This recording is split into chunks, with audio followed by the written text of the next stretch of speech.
So another example that we're going to look at is the following. Let's go ahead and try to simplify this following large compound expression.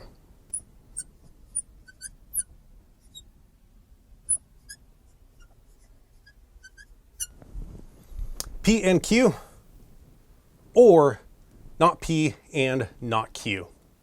So again, relying on these identities right here, let's see if we can't simplify this thing. Okay, so go ahead and do that.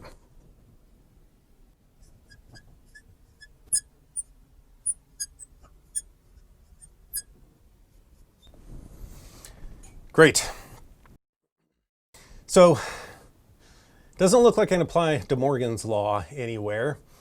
And in fact, it looks like the only identity that I can apply right here is one of my distributive identities. So here, the application of this distributive identity is a little bit more nuanced. I'm going to take this left-hand side of the OR and distribute it across into this expression. So the way that you want to think about it is I'm taking this whole part right here and I'm going to distribute it into this expression right here. And so writing that out, we are going to get P and Q, or not P. So I've just taken this part and I've distributed it onto that one. And then I need to put an and. Now I'm going to take this and I'm going to distribute it into the next part. P and Q, or not Q.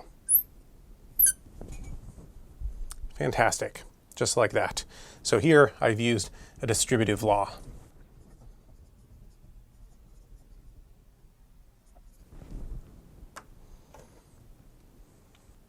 Now here again, doesn't look like I have much more options than to do the distributive law one more time. So here I have two places where I can do the distributive law. I have this part right here that I can distribute into that portion, and I have this part right here which I can distribute into that portion right there. So let's go ahead and try to do that. So I'm going to write this out. And so I don't want to forget this and right here, so I'm going to put a big old parentheses, and I'm going to go ahead and distribute this out. So I have the not P or a P, and not P or Q.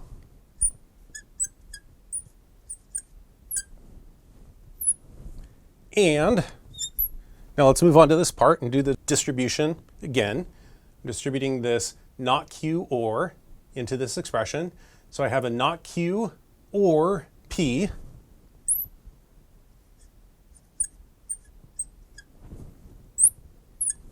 and I have a not Q or Q.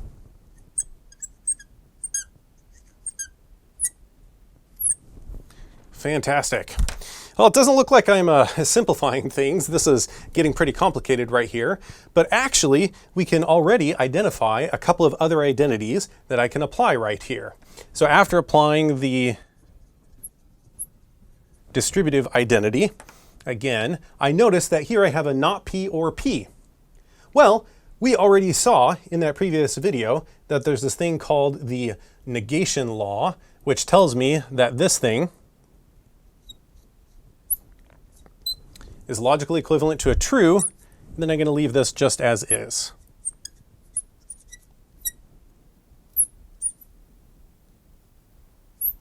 Can't really simplify this any further, so I'm going to leave it. And then here again, I can apply my identity law, or sorry, my negation law, and I know that this thing is always true.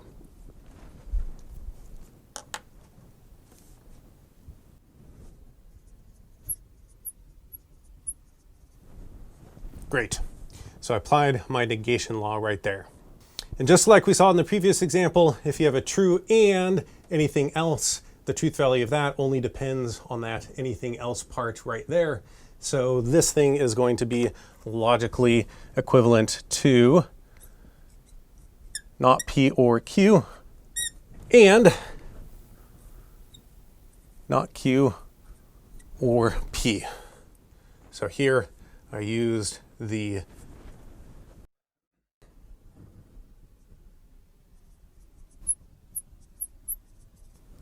identity law. Well, hang on a second.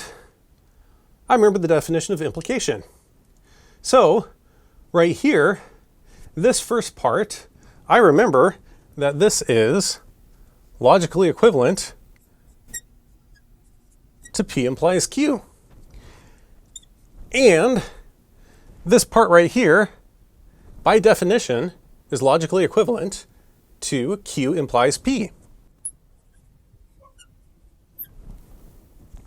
And so this here uses the definition of our implication or a conditional.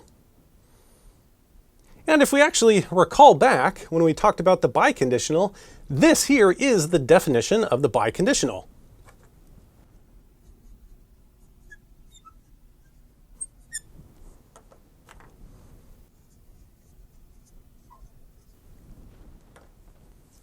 So what we've actually been able to show is the following. We showed that P and Q, or not P and not Q, is logically equivalent to P if and only if Q right here. And we've actually derived for ourselves a new identity. And this new identity actually shows up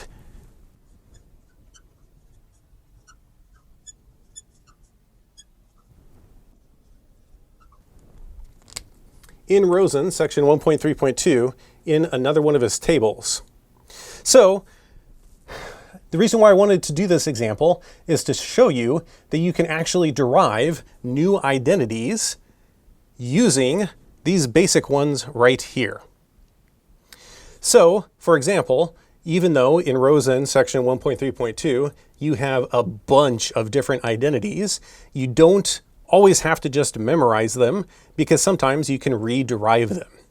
So just from this basic table right here, I have been able to rederive this particular identity, which shows up in Rosen table 8, right over here. And this starts to show some of the advantages of learning identities, because it allows you to derive new logical expressions, and not once did we have to touch a truth table.